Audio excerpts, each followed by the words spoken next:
All was peaceful in the village of Konohagakure. The sun was beginning to set over the greatest of all the hidden ninja villages, and a festival was currently taking place in its center. Today is October 10th, the day the Kyubi no Kitsune, mightiest of all of the tailed beasts, attacked this village. It was an event that claimed the lives of several thousands of lives, both ninja and civilian. The story goes that the fourth Hokage was able to the beast by sacrificing his own life, but then again, those are only stories to appease the young and ignorant population of the village. He really sealed the beast into a newborn infant, since the tailed beasts are immortal due to being nothing more than conscious masses of chakra. Only a newborn that has not developed their chakra system can integrate the beast's yuki with their chakra. The unlucky child he used was none other than his own son, Naruto Uzumaki Namikaze. He wished for the villagers to see him as a hero for holding the beast at bay, but he was sadly mistaken if he thought that would be the case. It has been 10 years since that traumatic event, and little Naruto is currently running as fast as his small legs can carry him. It's been like this ever since I can remember. Every year on my birthday, they mob up and beat me for no good reason. Why does everyone hate me? He thought with tears in his eyes. Even though he was in the ninja academy now, he couldn't even beat a group of civilians. But that was no his fault. No, that was due to both the instructors teaching him wrong information, and only being able to afford ramen on his pathetic allowance given to him by the third Hokage. This of course led to his malnourished body and ignorance towards certain subjects. Back with Naruto, the mob had finally cornered him from all four sides at an intersection of the streets. He went into a fetal position and awaited the inevitable pain that was to come. And then he felt it. They were stabbing at him with broken glass, hitting him as hard as they could, and even throwing the torches in their possession, burning both his skin and clothes. He simply lay there, taking in all of their hatred, not allowing any emotion to show on his face. He wouldn't give them the pleasure of knowing how much it really hurt him. Besides, he knew that they wouldn't him, otherwise they would have done so years ago. All he could think of is why they must hate him. Sure, he had pulled a ton of pranks around the village, but the abuse started long before that. The mob soon grew tired of beating him, so they dispersed, knowing if the third Hokage were to catch them, they would be sent to the T&I department to chat with a Biki. Naruto gazed up at the night sky, slowly shedding a few tears, making a silent vow to prove that he was not the demon that they claimed him to be. His resolve was only strengthened by their hatred. Meanwhile in heaven, Kami watched as the boy was beaten and wondered how humanity had become so corrupt. He pitied the poor boy, and believed that this was the night that his spirit had been broken. His sister, Fate, had told him so. But as he peered into the soul of the small boy, he could not believe that nothing had deterred him at all, but strengthened his resolve. This small child had, literally, defied the word of fate herself. He had become intrigued with the boy's attitude years ago, and sought to understand just how strong his will is. He now had his answer, and it was shocking to say the least. It would take no less than slaughtering everyone he cared for, as well as the worst psychological torture on the 9th level of hell to his spirit. He had never seen someone so remarkable since the Sage of Six Paths himself. He paused at that thought, and decided in a split second that he could not allow someone so special get out of his grasp. The boy would be far too amusing to watch to allow him to die. So for the first time since the great sage, he would give a mortal his blessing. It would not be the same as the sage's blessings, however. He decided that he would give Naruto the knowledge of many great ninja, as well as complete control over the entirety of the base and sub-elements. He would also correct any flaws on his body brought on by malnutrition. Yes, Kami thought, this Naruto will be very entertaining to observe in the coming years. At least watching him will distract me from all this damn paperwork. He looked over at the large stacks of paper going all the way to the ceiling, contemplating the many millions of ways to destroy it. He rose from his desk and proceeded to walk over to the clouded edge of his window. He put his hands in front of him, and sent out a mighty wind towards the ground, smirking as he thought of the many ways that the boy could easily abuse his powers, as well as the heart attacks from the civilian council when they learn of his new abilities. He also thought that the gates of hell would need to be widened quite a bit from the mass of corrupted souls the boy was sure to send there. Naruto continued to look towards the sky, still unable to move from the vicious beating he had gotten earlier. All of a sudden, he heard the wind begin to pick up. And then it got louder, then even louder. Soon enough, the wind around Naruto picked up so much that a miniature tornado surrounded his body.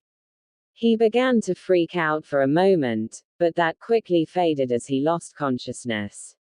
Naruto appeared in a dark sewer-like place, and wondered how in the world he had gotten there. He began walking, and walking, and walking. He was getting tired of having no idea of where he was going fast. All of a sudden, a loud thundering roar could be heard on the other side of the door he was in front of. Now Naruto was no idiot. Contrary to popular belief, he just had no one to teach him to do things properly. But since he had nowhere else to go, seeing as the lights went out in every other hallway he could take, he had no choice but to take his chances with whatever he found in there. He slowly opened the door and stepped inside. Though he immediately regretted it, seeing as how the door slammed shut behind him. He stared straight ahead into a single giant red eye. Well, it looks like my jailer has come to pay me a visit. I'm touched to see that you care so much about me, said a loud and slightly sarcastic voice. Who are you? What the hell am I doing here? What do you want from me? Naruto asked in a scared and loud voice. Easy kid, don't hyperventilate on me here. If you die, then I die, and I won't allow that to happen. To answer your questions, I am the QB, and you are in your mindscape right now. Wait, the QB. What the hell are you doing here? I thought that the fourth Hokaged you 10 years ago. I'm afraid that what you have been told is a lie. The legendary tailed beasts cannot bead. We are nothing more than sentient masses of gathered Yuki, so we will simply reform later if defeated. No, on the day that I fought who you call the fourth Hokage, he sealed me within you, his son. Naruto was in shock. Not only did he just learn that he contained the most powerful creature in existence, but the fourth freaking Hokage was his father. As for why you are here now, is beyond what even I thought was possible. It seems as though Kami has taken a particular interest in you. Why? I have absolutely no clue, but you have got to be the luckiest son of a bitch I have ever seen in my thousands of years in existence. What are you talking about? Nothing you're saying makes any sense. Why would Kami even consider me interesting? Like I was saying before, brat, I have no idea. But Kami has decided to bless you. You are the first mortal who has received this since the Sage of Six Paths. Kami has given you the ability over all elements, without the use of hand signs, as well as a stronger body and the knowledge of some of the greatest ninja in history, including the sage himself. Look inside of yourself. Concentrate on finding the information, and you will see everything clearly. Naruto, being completely stupefied at all of this new information, simply nodded and began to concentrate. In just a few minutes, a sudden rush of new knowledge rushed into his mind, nearly overwhelming him.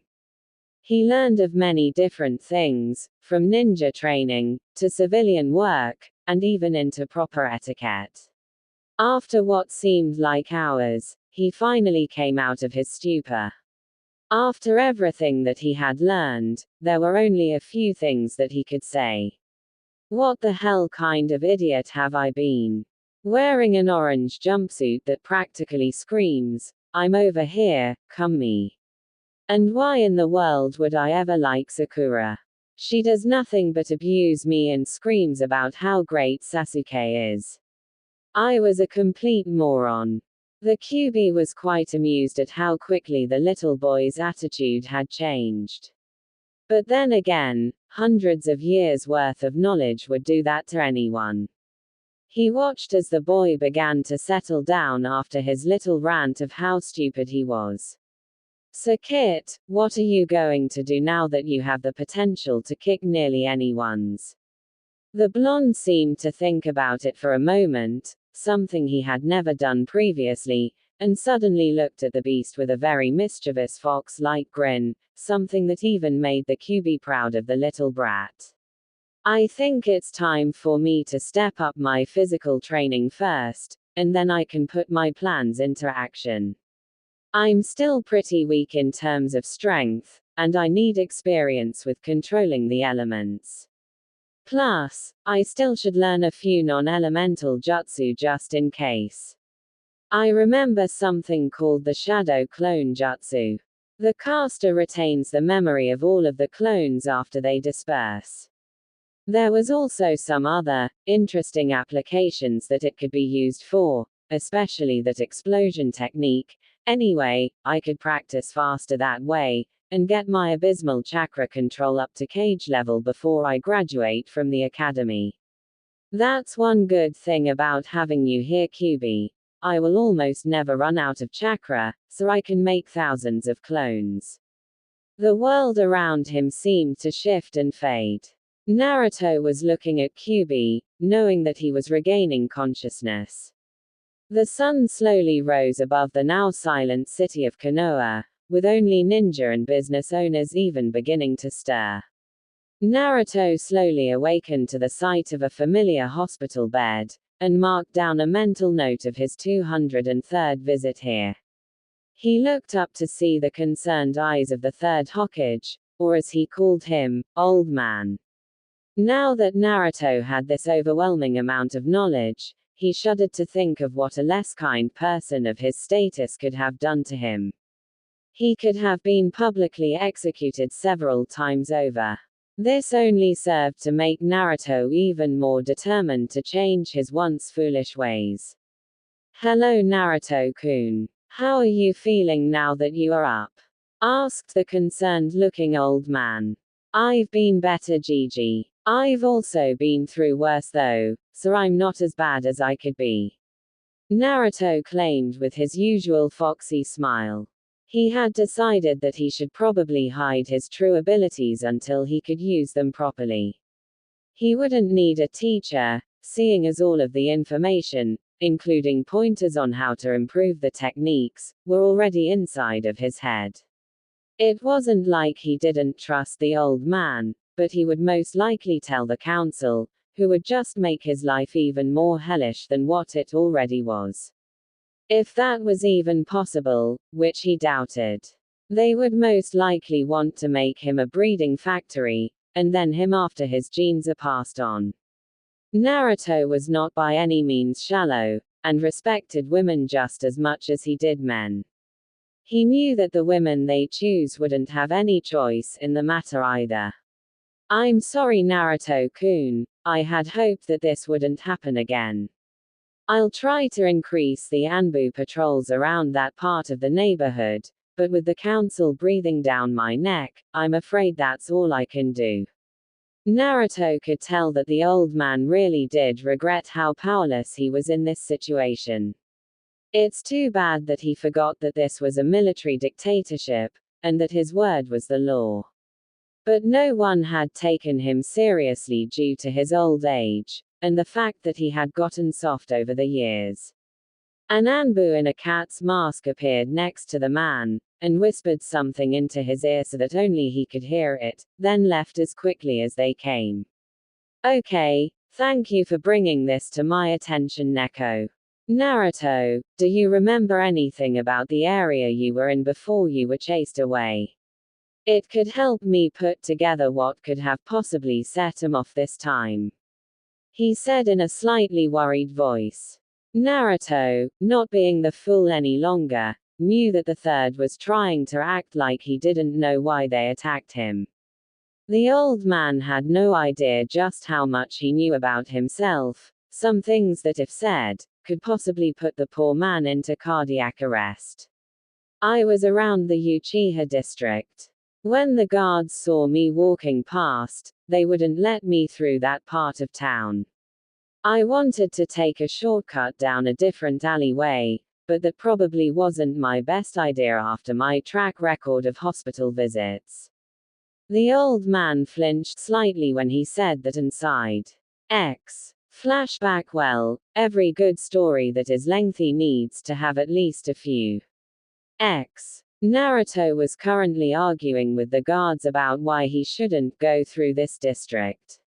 Of course, he was losing badly since he was a 10-year-old academy student against two chunin twice his age. For the last time, you shall not be permitted into this district, brat. Learn your place, or I, as an Uchiha, will not be so merciful. He activated his Sharingan to add emphasis to his point. What he failed to take into account was the person he was talking to was a 10-year-old, therefore much too stubborn to back down so easily. I don't care who the hell you are. Now let me pass already, Uchiha team.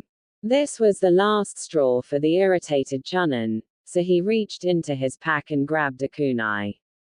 He began to chase the boy down the street, which, being who Naruto is, gained attention quickly. Some simply ignored his cries for help, while others also began to chase him as well. The sun was beginning to set and a full-blown mob was formed by then. And that was when he was cornered. Flashback end review to let me know how I did on the flashback. The third seemed to absorb the information that Naruto had told him with a grim expression. I will find whoever did this by looking into the Chunin Gate duty logs. Weasel should be back from his 2-month mission to continue watching over you in a few days. I've already sent an excuse to the academy as to why you will not be there yesterday. This was something that Naruto was looking forward to.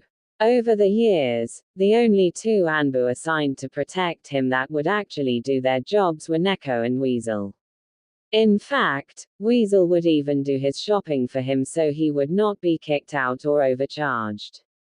He had come to see him as an older brother type figure, as he was also the only one who ever gave him birthday presents besides the Hokage and some mysterious person that always leaves them on his doorstep. The two of them had undeniably become very close. So much so, he knew his identity as Itachi, and still liked him just as much, if not more than the old man.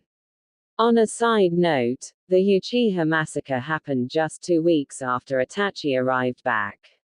He only left the 5 babies, 4 of the women including his mother, and his little brother Sasuke alive. Ever since then, Sasuke had been brooding much more, and never even spoke to anyone unless he was trying to say how much better than them he was. After saying some farewells, Naruto was discharged from the hospital while the third Hokage had important duties to attend to. That thought almost made him scowl. Damn paperwork. I wonder if everyone with significant power has to put up with its tyranny. Meanwhile, all across the elemental nations, heaven, and hell, important figures from the various Kage to even the recently active Akatsuki, as well as the different kami to the ruler of Maki, one sneezed simultaneously.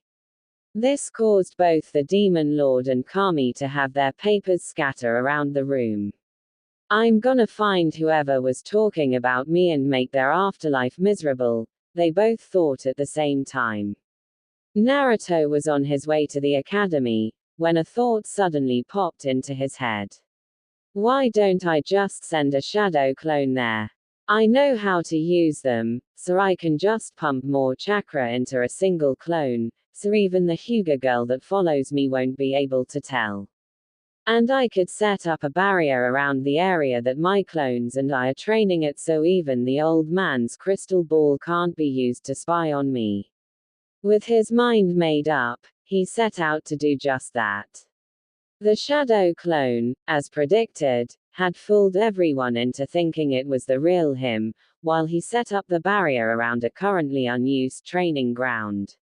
He repeated this process for several months, with around 300 clones working on chakra control, 100 on basic taijutsu katas, 200 on his elemental manipulation, and another 100 on various C-rank ninjutsu, while the real Naruto was increasing his physical training by using weighted seals around his body at about 100 pounds altogether. At the 6-month mark, he changed up the schedule to 500 clones on control due to his ever-increasing reserves, 200 on his more advanced basic elemental manipulation, 250 on the more advanced taijutsu forms, and the last 250 on C-A rank ninjutsu. He also increased the weights several times during the months, now wearing around 500 pounds total, and increased his physical workout to 9 hours a day. At this time, he would gauge his overall skill to that of a mid-Junin. He could just imagine the looks on the council's faces when he revealed his true power and abilities. True, they would immediately try to force him into the CRA, which was why he was hiding it in the first place, but he had found a loophole around going through that.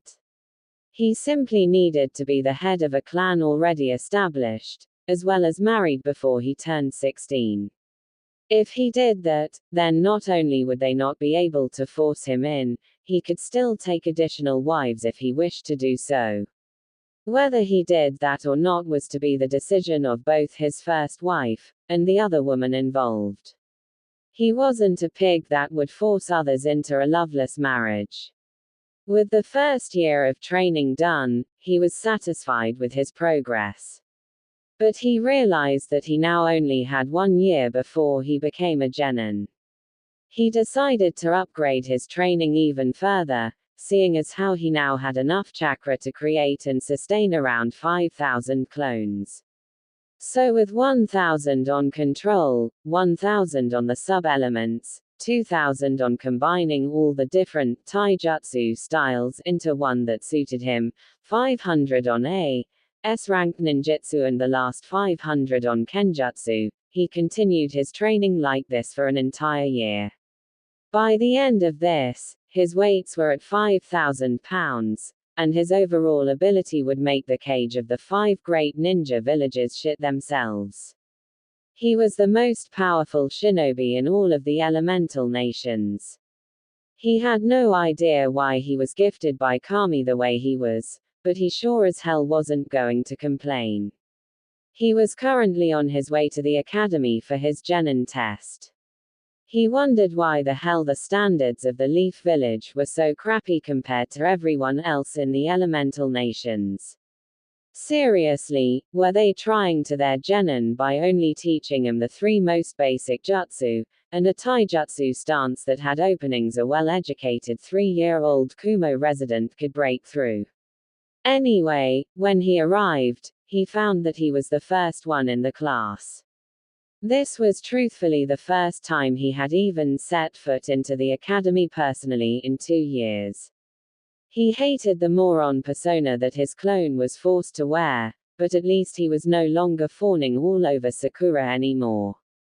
He will never forget the looks on everyone's faces the day he had awakened. Flashback 2 years ago. The clone had walked into the room ready to carry out its creator's orders. He was to act like an idiot that his master used to be, but with one minor adjustment. He was no longer going to put up with the crap given to him on a daily basis by Sakura. As the students were filing through the door, the clone couldn't help but look on impassively at the weakness that was fangirls. They were a breed that had recently multiplied in Konoha, mainly due to being the sons and daughters of council members. The parents of the girls would pressure them into marrying into a prominent clan. Case in point was the broody emo that was Sasuke Uchiha, which he still hated with every fiber of his being. He could never understand how he was hailed as such a genius, when his brother Itachi was already a chunin by his age. Naruto heard a loud rumbling coming from down the hallway, which he already knew what it was caused by. Wham! The door slammed open to reveal two girls his age fighting to get through the door first. Move it, Ino, pig. I was here first, so I get to sit down next to Sasuke-kun. Screeched out the loud annoyance known as Sakura Haruno. No, I was first, forehead. So move your out of my way. Was the voice of the slightly less irritating Ino Yamanaka. As the two resumed their bickering, he couldn't help but wonder if Sakura was somehow related to those banshee creatures he learned of from the information influx. He also believed that Inoiki, Ino's father, must be disappointed in how far their blood has degraded to create a fangirl like her. They quickly made their way to Naruto's seat, since Sasuke always sits beside of him for some reason. To this day, Naruto believes that it was because he wanted to get away from his ever-growing fan club. Move out of my way, Naruto Baka. Sasuke-kun obviously wants to be beside of me, said the ever-ignorant pink shrieking monkey. She went to punch his head with pitiful speeds, but he easily grabbed it. Clone Naruto threw her back into a seat in the row opposite of himself, gaining baffled looks from the rest of the class. I'm not going to say this again, Haruno, so pay attention. I will no longer be your personal punching bag, nor will I fawn all over you anymore. I don't like you now, and I'm still trying to figure out why I did in the first place. All you have ever done is hit and berate me on every occasion, so why the hell would I like you? So get this through that giant but empty forehead of yours. I hate your guts. Got it memorized. 2. To say that everyone was shocked was an understatement. Even the teacher who had just walked through the door was too shocked to say anything. Here was the class dead last who never gave up at anything, not only giving up on Sakura, but telling her off in the process. Well, class, take your seats. It's time to start class. Still shell-shocked, Sakura silently took a seat next to Ino without complaint. Over the rest of the time in class, he raised his grades up to third in the class. He didn't want people to think that he was weak anymore, but also not know just how strong he really was. For the rest of the next 2 years, she left Naruto alone, afraid that he might retaliate now. While a certain lavender-haired Hyuga couldn't be happier, there were no longer any rivals for her love's affection. Flashback end. Everyone was now in the class prepared to show that they had what it takes to become ninja. The test began with the long-range accuracy test. As everyone went up, the scores varied, with the clan heirs scoring higher than the common civilians. Sasuke scored an impressive 90% accuracy at the 30-yard line. "Ha, beat that Dobe," said our favorite neighborhood emo man. Naruto stepped up to the 50-yard line with 5 shuriken in one hand and 5 kunai in the other.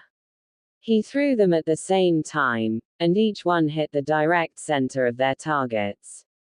Everyone was standing there with their mouth agape, not believing what they just saw. "Very good, Naruto," exclaimed the dolphin-like teacher. Some of the fangirls were screeching, while others were contemplating changing sides to Naruto's small but present club. The only member was Hinata, who was also the founder since 5 years ago. Naruto knew about it, but didn't mind since she wouldn't pester him constantly like Sasuke's club did to him. If anything, he was flattered, and his fan would also train herself into the dirt to attempt to impress him. She wasn't like the other girls who would expect the boy to rescue them at every turn, and he admired that about her. Next up was the physical test, in which the students would spar with one of the teachers to determine their ability in hand-to-hand combat. All of the civilian kids did fairly poor in his opinion, while the clan heirs once again exceeded his expectations. Hinata in particular surprised everyone, seeing as how she lasted the 3 minutes in the ring, as well as get 2 hits on Iruka.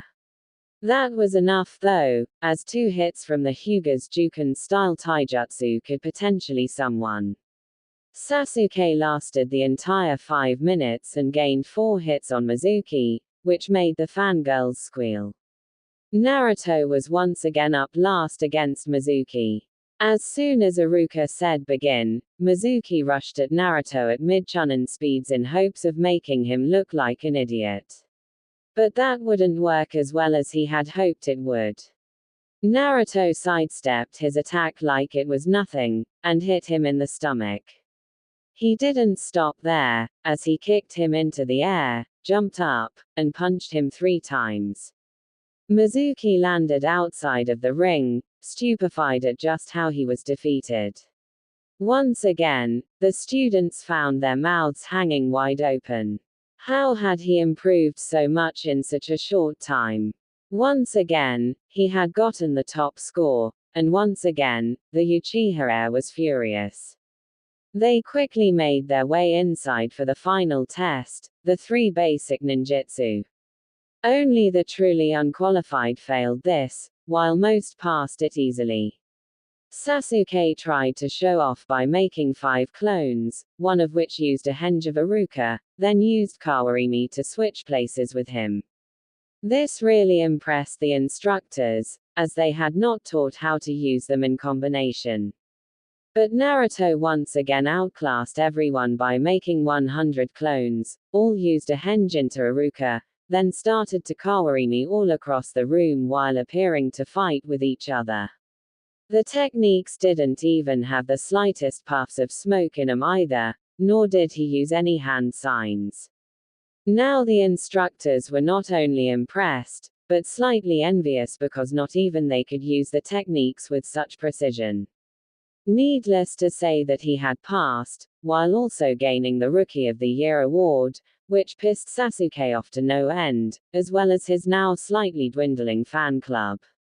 Sakura had screeched how the Dobe must have cheated. Stupid Banshee, he couldn't cheat on any of the tests without the teachers catching it. Well, he could, but there would be no point since he was the best anyway. He picked up his leaf headband and walked away before anything could be said. He decided to head home before Mizuki could approach him, so he vanished in a flash of orange. This even further shocked everyone, including the Hokage that was watching in his crystal ball from the tower. It looked exactly like the Hiraishin of the 4th Hokage. He decided that he needed to talk with Naruto, and soon about how he had become so powerful so quickly. After arriving back home, Naruto quickly dispelled the shadow clones he had left at home, already used to the mental backlash they caused. He had just recently completed his own version of his father's Hiraishin. 1. He knew that it was a bad idea to use it in public, but was just too powerful to care anymore. He had already decided that it was time to reclaim his inheritance, mainly because he wanted the estate that came with it. He was tired of coming back to his crappy apartment. Over the 2 years of his training, Naruto had planted seals all around his home, in order to stop the vandalism. He created them to have various effects on any who attempted to force their way inside, or break the windows. They ranged from torrents of water, to miniature explosions, and to this day, he still finds half-dead people on his doorstep.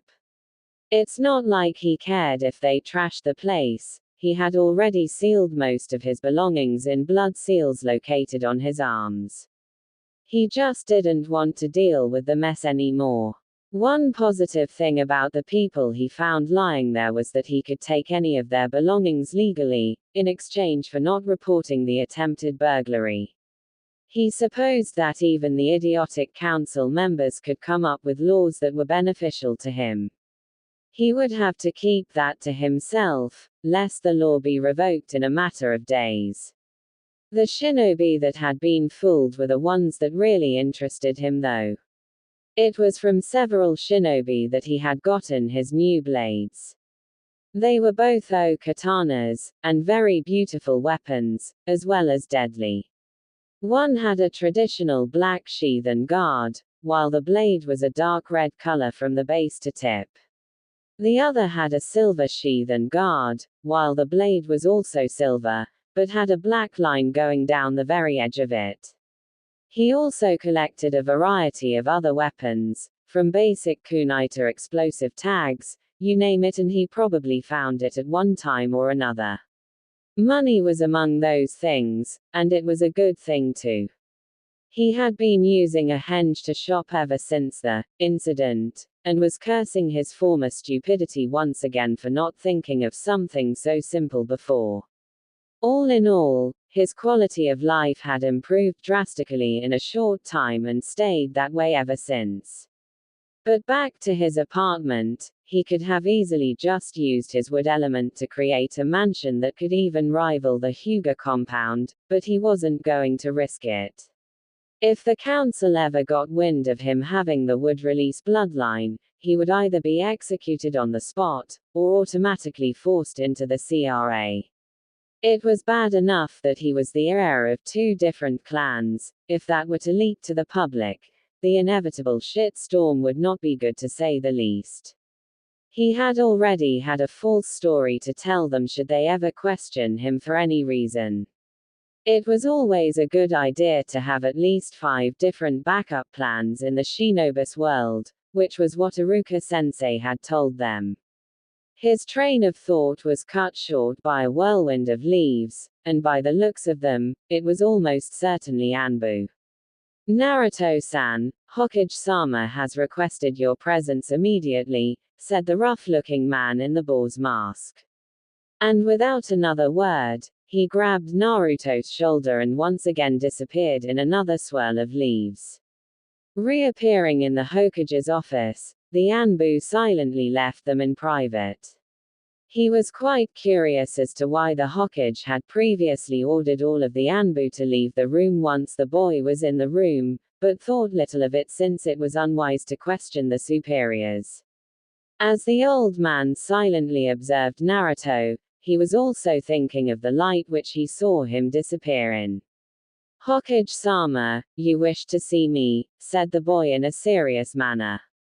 He already knew what this was about, but wanted to wait a while longer before revealing his fake story. He was surprised to see the man acting tense, as if he was expecting something to lunge at him at any moment. Yes, Naruto-kun, I would like to discuss your recent progress, as well as what your real ability level is. For around 1 minute, the atmosphere was tense, until Naruto returned to his calm and dignified manner. So you've noticed. I can't really say that I didn't expect this, you are quite observant. So tell me, what all do you want to know about me? Once again, the man seemed to pause, as if looking for the answers to his questions without speaking. I would first of all like to know how you have gained so much power in so little time. I was watching your graduation, and was amazed at your ability over those techniques. You can do them without seals, as well as manipulating them in a way that not even some Junin can. Is someone training you outside of the academy? Naruto let out a sigh. He didn't like lying to the old man, but it had to be done if his plans were to come to fruition. No, Hokage-sama, I have simply trained myself into the ground over the past few years. In the classes, I have always held back my true capabilities. It is unwise for a shinobi to divulge all of his secrets, be they friend or foe, and as you know, I have many enemies. The Hokage grimaced at this, as he knew that there was nothing he could do about the animosity given to him by the civilians. There hadn't been any successful attacks on Naruto in the past 2 years, and with good reason. Naruto fondly remembered the day that he had shown the villagers that he wouldn't take their crap any longer. Flashback. It was nearing the 6th month of Naruto's intensive training. As he was quietly walking down the road, he wondered why it was not filled with merchants. It was well past time for them to be open, he knew because he walked this way nearly every day to Ichiraku Ramen. He might be able to afford better food due to the use of henge, but the owner and his daughter were some of the only people who treated him kindly. A slight shift in the wind brought him out of his musings. He looked around him as a mob beginning to form with several people coming out of the surrounding buildings. They were carrying various weapons, such as the usual mobs that came to torture him, but that was not what caught his eye. No, what was interesting to him was the strong smell of alcohol. The way most were tumbling around, he could tell that they were obviously very drunk. This was very fortunate for him, as the law dictates that no shinobi, academy student or otherwise, could use excessive force on an able-minded citizen. These people were obviously not able-minded, therefore he could fight back legally without repercussions. He was seriously not going to waste this opportunity. Hey demon brat, we've come to take your life. We're sending you back to hell where you belong, yelled the stumbling man with a slurred speech. They slowly advanced upon him like moths to the flame, when suddenly a loud crushing sound could be heard. They slowly looked up to see the water towers in the area began to crumble under some unseen pressure. Some looked back to where the boy was standing only to see a log that had a chibi Naruto carved into it. They looked closer and saw the writing that was also on it. It said, "Got you now you bastards. Hope you have a nice swim, Naruto." The towers suddenly burst, and the ones who had snapped out of the drunken stupor began to run. Several screams could be heard down the street moments later. He grinned at the payback he was able to give them every once in a while. He knew that the council would be calling for his head for squandering the resources of Konoha, or the more likely, attack on unarmed civilians. He sighed in defeat at that thought. He knew what he was getting into by just showing the slightest bit of resistance, so he might as well give them hell to while doing it. But this was one well thought out plan. His parents still owned this particular plot of land, and once he received his inheritance, it would be his as well.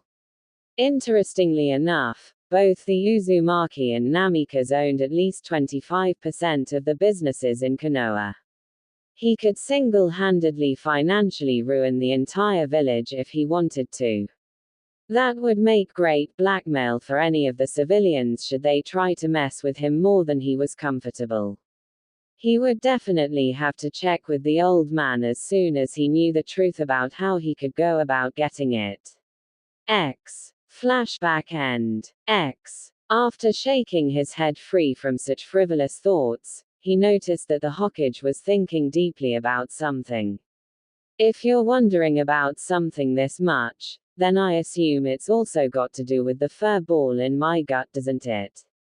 The old man whipped his head up so fast you might think it would have broken at the mention of Naruto's tenant. How long have you known about this? What else do you know? Said the man in a slightly ashamed voice. Remember the last attack on me 2 years ago? I met with the Kyuubi inside of my mindscape. He let a few things go without thinking, one of those things being the identities of my parents. I know that I am the son of Kushina, the Red Death, Uzumaki, and Minato Namikaze, the Yellow Flash, and fourth Hokage. Naruto began to worry for the old man's health after seeing the look on his face. He looked like he was about to go into a mixture of cardiac arrest and a stroke at the same time. After a whole minute of staring at each other, Naruto finally had enough and continued. But don't worry, I understand why you didn't tell me about them sooner. Both have incredibly powerful enemies that I'm not ready to face yet. Some that might wage a war for simply having their genetics. So don't blame yourself, old man. I know that you have to look out for Konoha first before me. At this, the Hokage seemed to release a breath that he didn't know that he was holding in.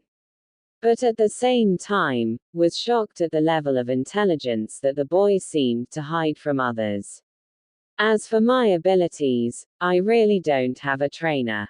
But the physical attributes and knowledge of the Haracian, shadow clones, elemental manipulation and Rasengan are due to the Kyuubi as well. You see, just having the beast within me has increased my speed and strength, as well as give me natural affinities for every element, including the sub-elements. The knowledge is due to my father placing an additional seal on me that was triggered during the same attack 2 years ago. It automatically sent the necessary information on how the jutsu and techniques worked, so all I had to do was train my body to get used to doing them.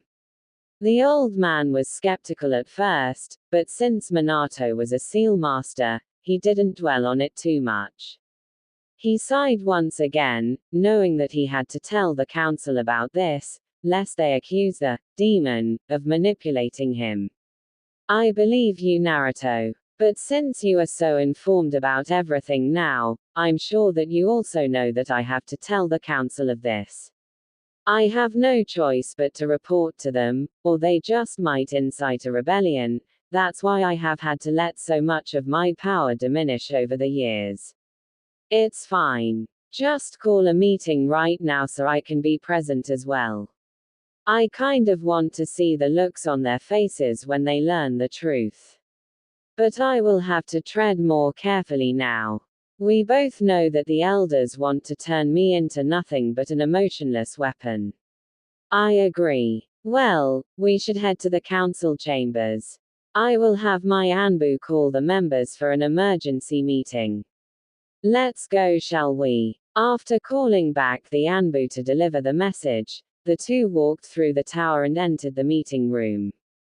The clan heads were already present, seeing as how they truly understood the kind of implications an emergency meeting from the Hokage could potentially be.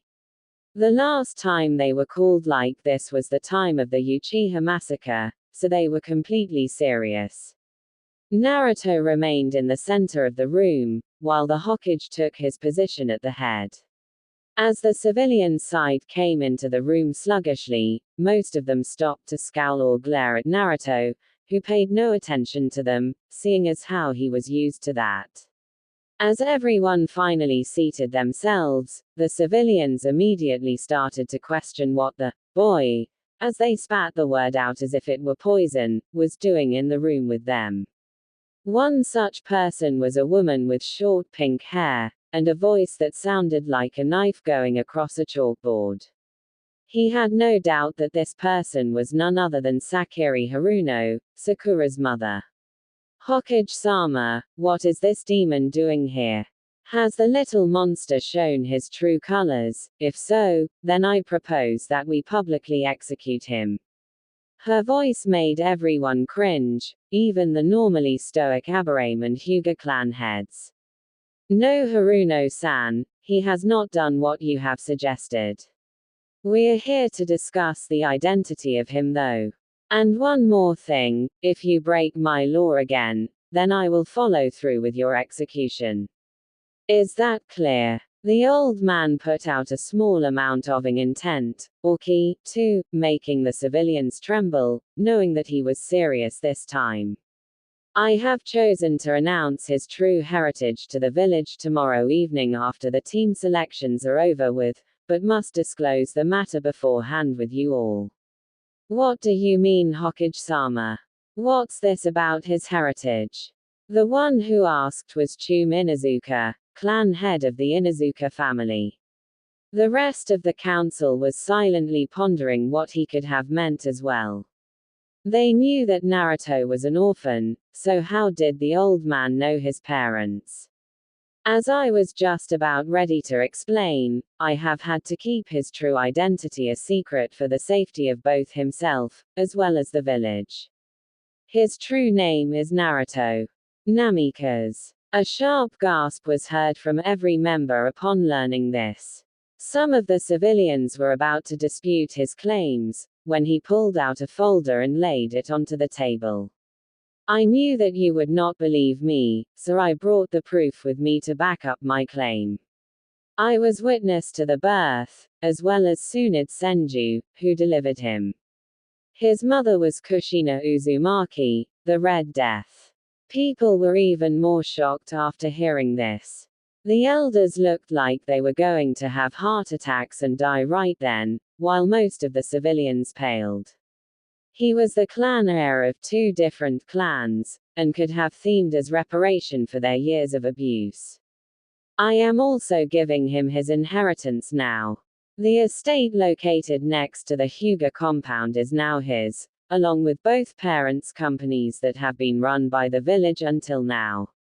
Congratulations, Naruto, you now have a small fortune in your bank account, as well as a 1/4 share of Konoha's economic profit in domestic business. Now the civilians thought that they were doomed. If the boy were to advertise his stores with his family name, then their businesses were toast. The villagers would flock to his stores to try and earn his good favor. Tomorrow I will be announcing this information to the village, so that is all. Naruto was currently at the entrance to what was now his new home. After flashing out of the meeting with the elders and council, he started laughing us off. The looks of utter horror on their faces were engraved into his memories forever. But they had much bigger problems awaiting him than they thought. But he would think more about their punishments later. Right now, he needed to be focused on getting into his new estate. The gates were just as massive as his new neighbors, the Hyuga clan's gate. He was happy to see the privacy seals around the entire area. It wouldn't do for anyone to be able to constantly spy on him from their own home. He smeared blood on the front of the gate to make it open, as the reason why it hasn't been broken into before are the numerous blood seals littering the area. When they finally pushed open, Naruto was blown away by what he saw. It was a much more luxurious mansion than he had expected. Granted that most of the area was covered in various environmental training grounds, the home itself was much larger than the main housing areas of the Hyuga. He quickly snapped out of his stupor and sent out a horde of shadow clones to clean and scout out the property. It had still taken nearly half an hour for 1,000 clones to see everything. With the memories he had gained from the clones, he learned that the home was divided into 4 floors. Each floor had its own specific purpose and theme added to them. The first floor was actually a basement of sorts. There was a huge training ground with weapons of all kinds around it, and they all looked to be top of the line. It would seem that this area is supposed to be for testing out the more dangerous jutsu and seals. A great idea in Naruto's opinion, seeing as how most will explode in your face the first few hundred tries when creating them. That was how most of his shadow clones had met their end. He shuddered at the thought of him being the one during some of those experiments. Moving on, the ground floor was mostly composed of a single giant dining room and kitchen. The only ones who most likely had a larger kitchen in the entire village were the Akamiki clan. This was most likely used by his father for entertaining foreign ambassadors, or wealthy trade company owners. The second story was the main living area. It would be the perfect area for raising a family. It held an air of regality, but was warm and inviting as a home should be as well. It contained 5 very large bedrooms. The 5 bathrooms connected to them were more like giant hot spring areas, and a much smaller dining room and meeting area in the direct center. All in all, it actually felt like a true home should. He knew then that he was going to love living here. He would easily be able to find a willing wife once his family name got out. Also, he had grown his spiky hair down to his shoulders, mainly to look like his father. The final floor, though, was by far his favorite. It was a giant library that made even the personal library in use by the Hokage seem like an ant compared to an elephant. Naruto knew that he was much more intelligent than most of the people on the continent, but it never hurt to gain more knowledge. The books contained everything one would possibly want to know about anything, though the S-ranked and forbidden jutsu were locked away in a vault at one end of the hallway. He went straight up to the living area and fell onto what he thought was the nearest bed. He may have more stamina than anyone else, but dealing with the council for more than 5 minutes was bad for your health. He would have them, but didn't want any more negative attention on him from the public. He slowly fell asleep, noticing the fact that he was on the kitchen table instead of a bed.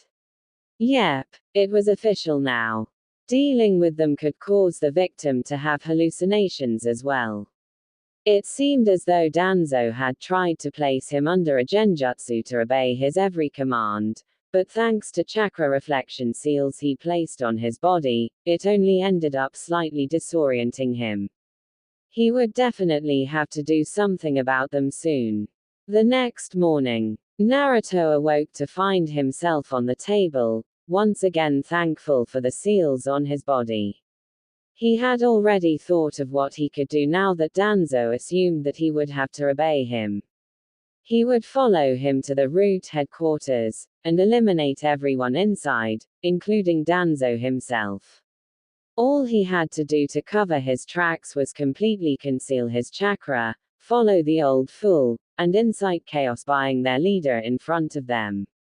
From there it was just trapping them all in his impenetrable steel release jutsu, and unleashing a powerful fire jutsu to incinerate them all. Shaking his head of those thoughts for now, he got up to begin one of the most important days of his life.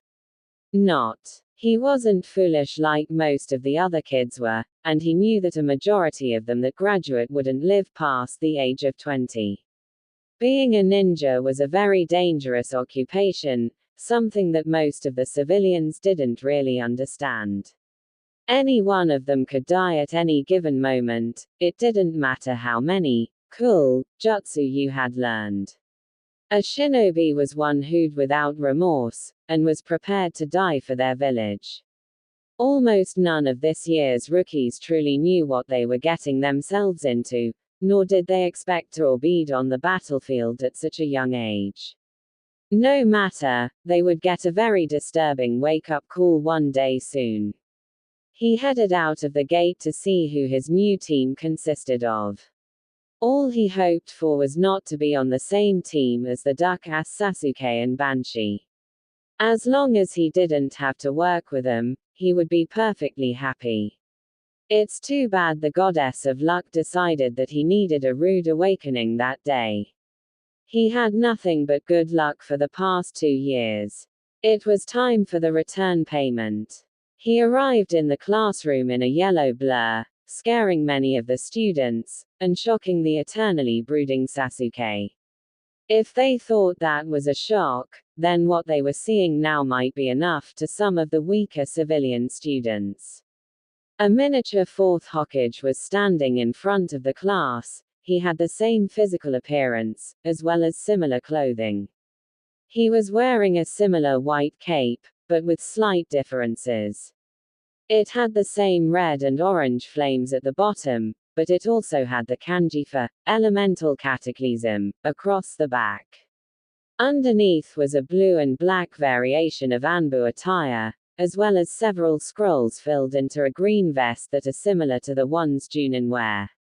By the time the initial shock had worn off, Iruka had walked back into the room with the Hokage, who had decided that they could use even more of a shock today. That and he wanted to get away from the mountains of paperwork.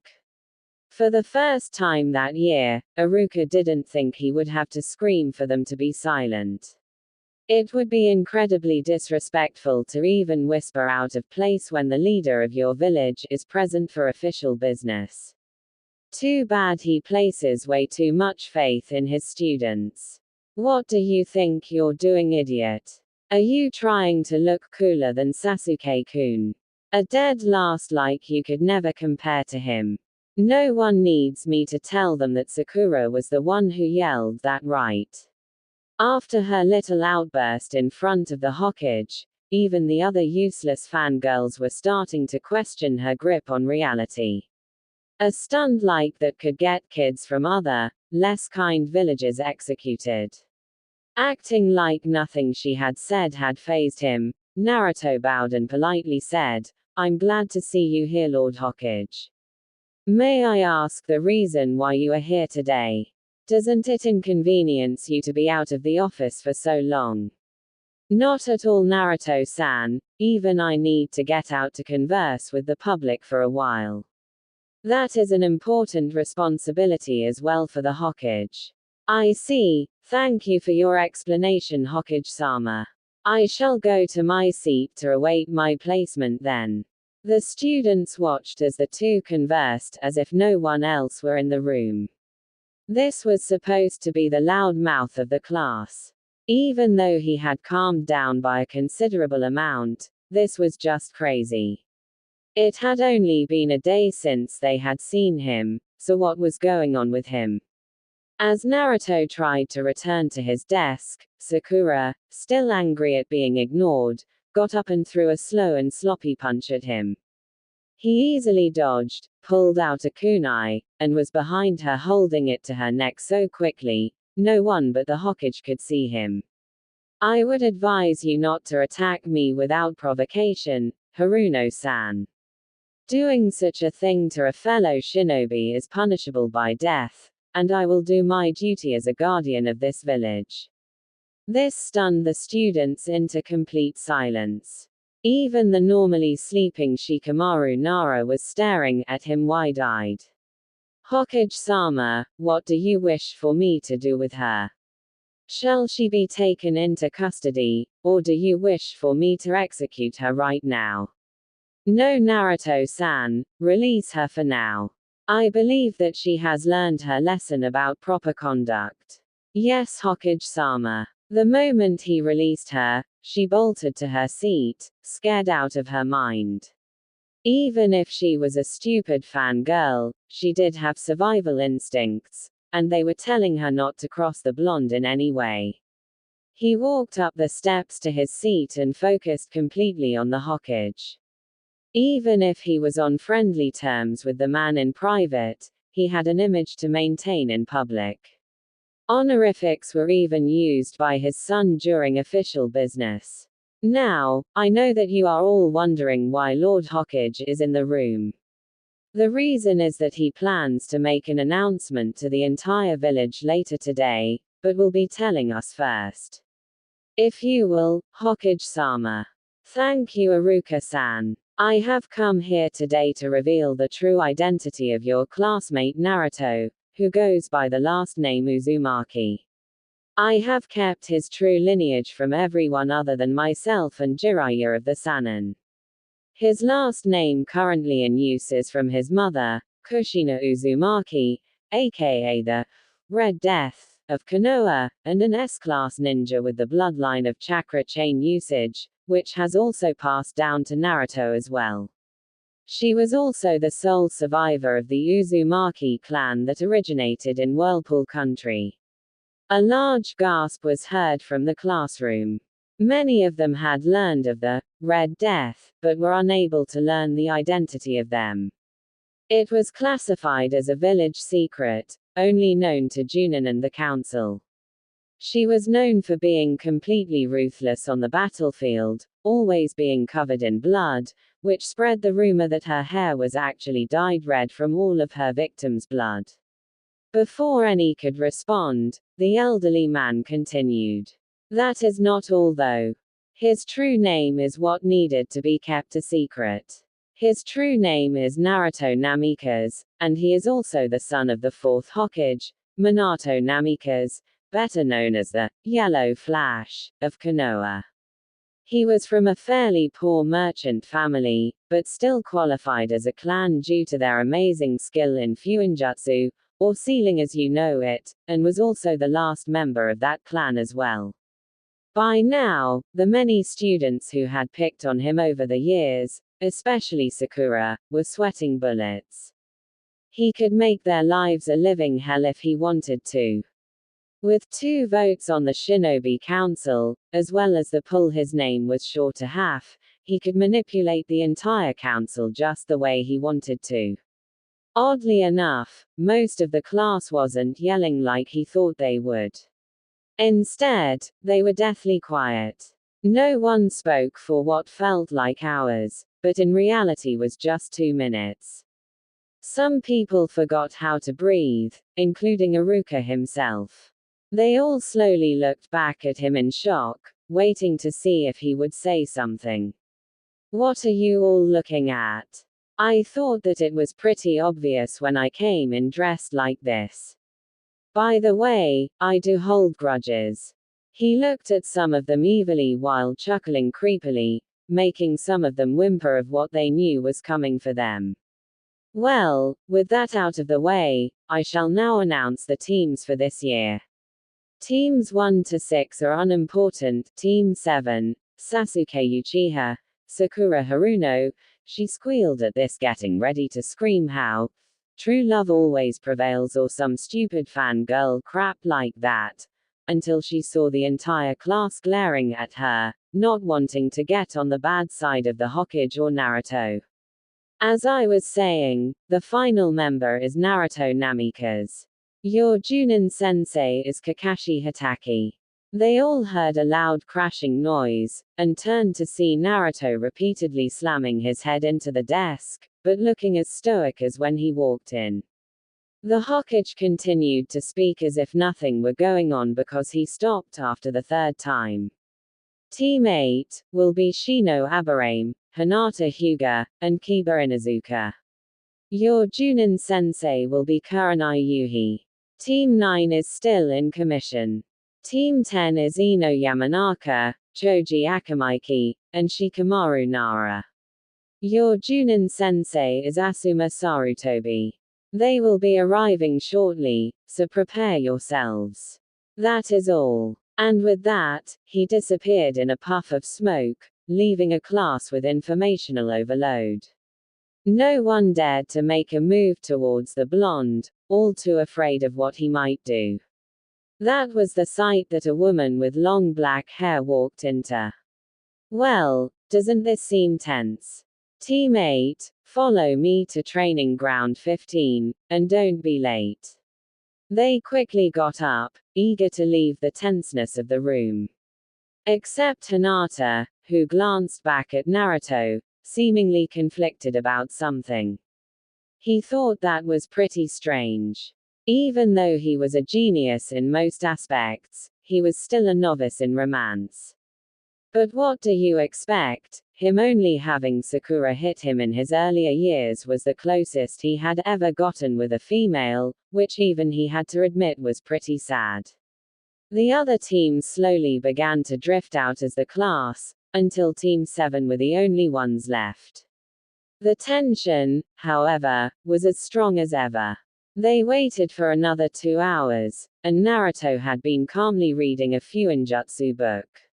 It was his father's research notes to be exact, which detailed the plans Minato had for an anti-copying seal. This would allow Naruto to freely use jutsu, should he ever need to, and not worry about the Uchiha when he awakened the Sharingan. It was very useful stuff indeed.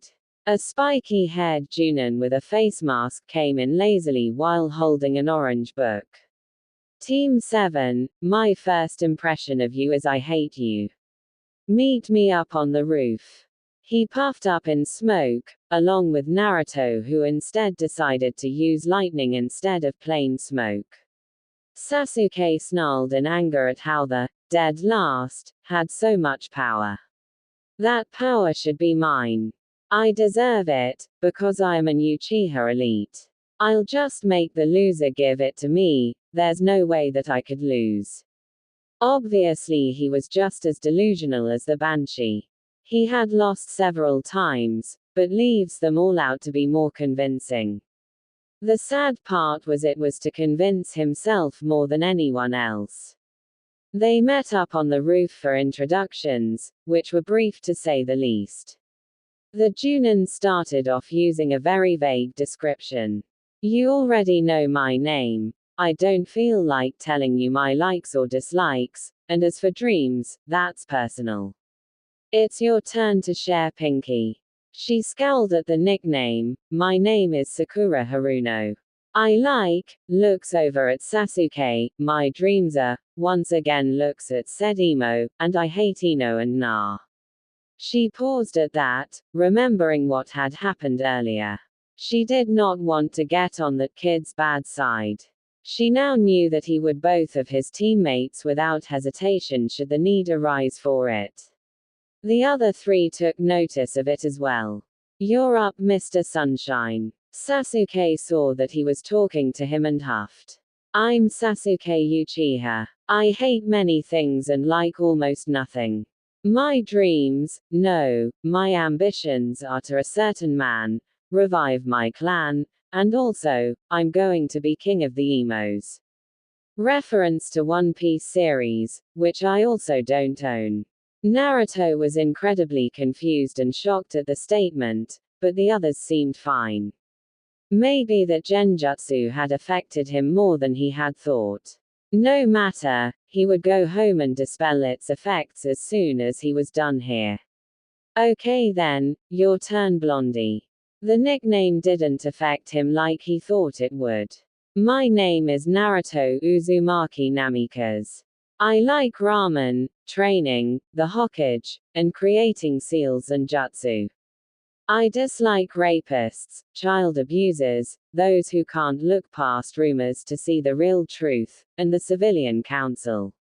My dreams are to retire young and raise a family in a secluded town where no one could find me, as well as to purge as much evil from this world as I possibly can for my family to be safe in their lives. Kakashi was surprised that Naruto had thought out that far ahead in his life. Most shinobi accept that they won't have families due to the extremely high death rate, so to dream of having a family in this occupation was not a very good idea. Nevertheless, he was happy that his sensei's son had not let that stop him. Well, we will meet tomorrow at 5 a.m. at Training Ground 9 to take the real Genin test. The one you have just taken is only the preliminary test. This test is much harder, and has only a 33% passing rate. Oh, and make sure not to eat anything. You'll puke if you do, and I don't want to clean up the mess. Before they could respond, he was once again gone in a puff of smoke. Sasuke was about to demand that Naruto fight him, but realized that he was already gone as well. He left grumbling about the useless people all around him, with Sakura following behind like a lost puppy. Naruto appeared back inside of his home, deciding to forego the gate this time. He trained until dark, ate a light meal, and went to bed. He dispelled the remnants of the genjutsu cast over him, once again thinking of what he was going to do once he had the chance. He wondered how the village had taken learning about his true heritage.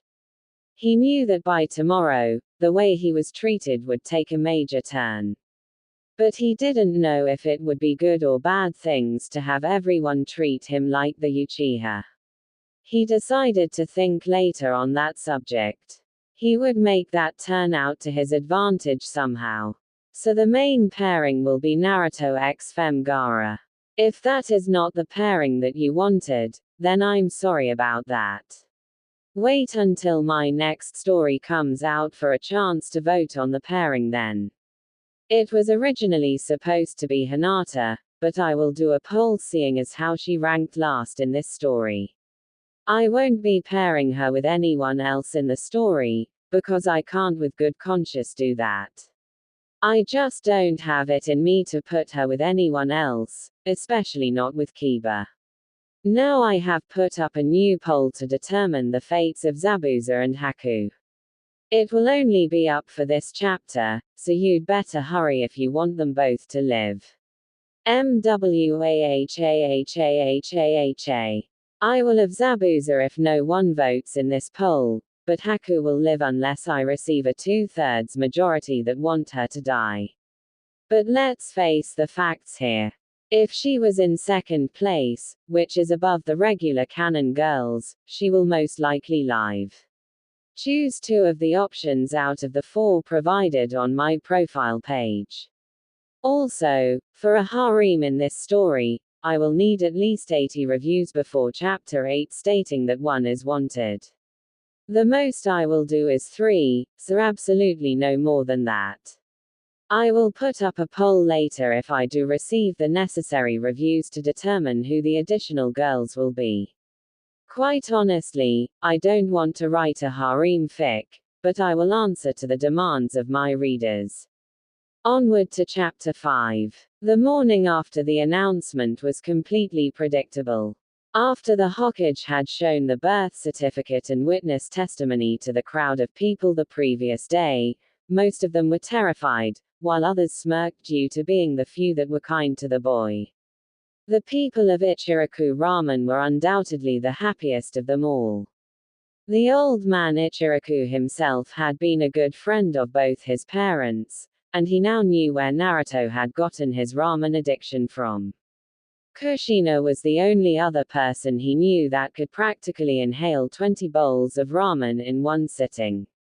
Many of the shop owners that had kicked him out or overcharged him were all having panic attacks. Most of that large group of people is currently thinking of ways to get back in his good graces, but to no avail. Naruto ignored the greetings of the stupid civilians, only smiling and politely replying to the people that had always been kind to him. To the very few who still saw him as the demon, he gave off a small amount of ki to scare them away. He thought about those that had never done him wrong, which was a small list when compared to the number of those that have.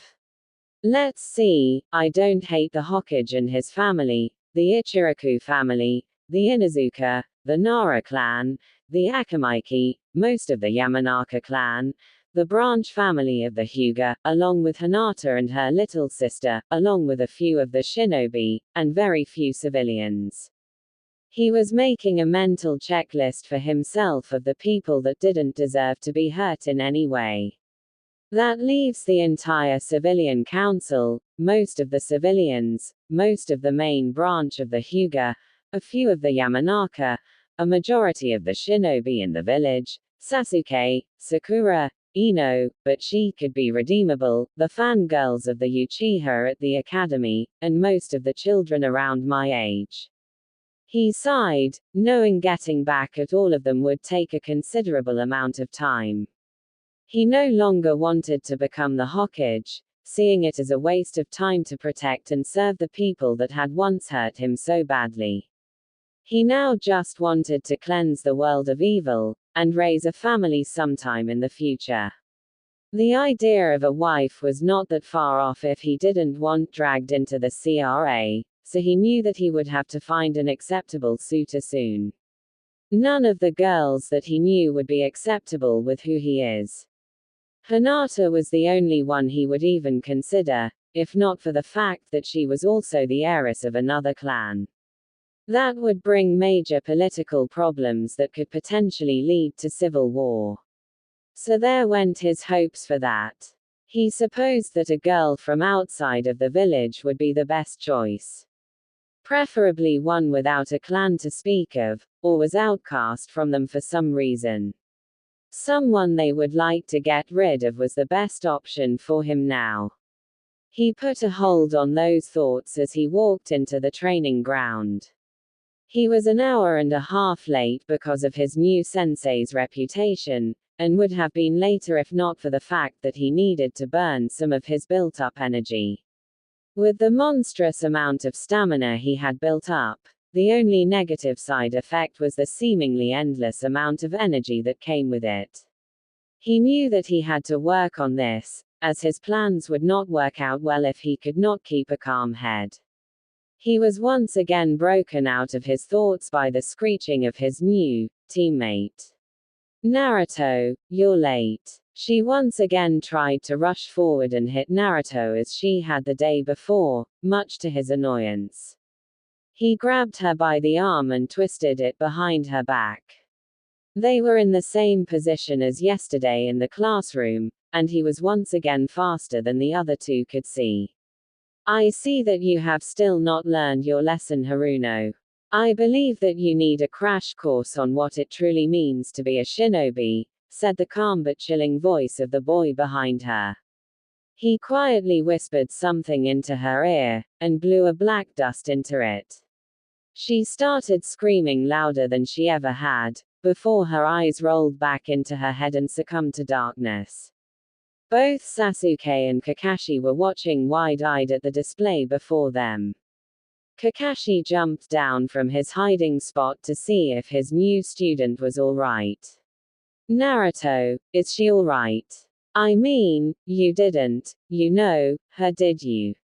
He asked this with slight concern in his voice. He was also curious of exactly what he had just done, never before having seen anything quite like it. He would have suspected genjutsu were it not for the fact that his file said he could only create nothing more than the simple bunshin. Oh, how wrong his poor sensei was. It's alright, Kakashi-sensei, she will be fine. If you're wondering what I did, it was the black powder that you saw me use. It shuts down most of the nervous system temporarily, but causes a great shock of pain to course through the body for a few moments before taking effect. I made it myself, and it's quite effective, don't you agree? He was lying through his teeth, as it was in fact only a B-rank genjutsu he had learned just the previous night. The other two just stared at him for a moment before shrugging it off. The reason for Sasuke was because he couldn't care less about Sakura. Kakashi wasn't complaining because he was still too lazy to do much about it. Well, the test is about to start, so would you please wake her up? Naruto muttered a few things under his breath as he unsealed a jar of smelling salts and put it under her nose. She snapped awake and immediately ran away from him. It seemed as though her intelligence had recovered enough from fangirl disease to at least have some form of common sense. Well, now that we are all here, it is time for your test. It is 10 o'clock right now, so you have 2 hours to get one of the bells from me. If you can't, then you will be sent back to the academy for another year. He held up 2 bells to show them where they were. Sakura, being the ever observant one, had to point out the obvious to everyone. But sensei, there are only 2 bells. Ah yes, Sakura, that of course means that one of you will fail no matter what, as well as being tied to a post while the rest of us eat our lunches in front of them. As if on cue, Sakura and Sasuke had their stomachs growl. Naruto was fine though, eating a large breakfast just an hour earlier. Alright, make sure that you come at me with the intent to if you want a shot. Begin. 2 of them went into the trees to try and wait for their opportunity to strike. Naruto remained in the same spot though, greatly confusing Kakashi. Didn't you hear me say go? Why are you still here? It's because I already know the true meaning of this test, Kakashi-sensei, which is teamwork. Am I right, sensei? Kakashi was completely shocked that Naruto was able to see the true meaning of the test. How did you know? Did someone tell you beforehand about it? No, sensei. It's what you said yesterday that gave you away. You said that we each had a 33% chance to pass, so if we work together, doesn't that mean we have a combined 99%? But there is one problem with this method for this team. Sasuke is too arrogant to believe that he needs any help, and Sakura would just go along with him regardless of what was being said. I, on the other hand, have no problem cooperating with others.